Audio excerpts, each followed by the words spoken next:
push up ဖြစ်ပါတယ်ကျွန်တော်တို့ push up လုပ်မယ်ဆိုရင်ကျွန်တော်လက်ကိုဒီပခုံးကျယ်လောက်ထားပြီးတော့ခြေထောက်ကိုနဲ့ကားရမယ်1 2 3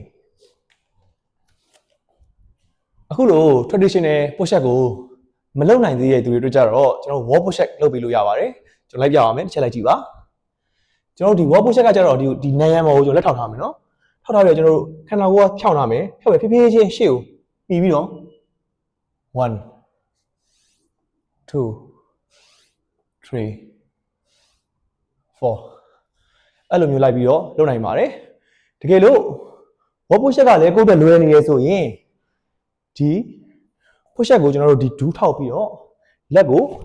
ဒီလိုမျိုးလုပ်ပြီးတော့လုပ်ရပါတယ်1 2ဒါမှမရသေးတဲ့လူတွေအတွက်ကြတော့ကျွန်တော်တို့ဘာတစ်မျိုးကဒီလိုရှိပါတယ်ထိုင်ချလိုက်အိတ်ချလိုက်အိတ်ချလိုက်အိတ်ချပြီးတော့ယထ1အိတ်ချလိုက်ယထအဲ့လိုလုပ်လို့ရပါတယ်ကျွန်တော်တို့8ချိန်ကနေ10ချိန်အတွင်းကိုလုပ်စေချင်ပါတယ်10မိနစ်နားအောင်မယ်ပြီး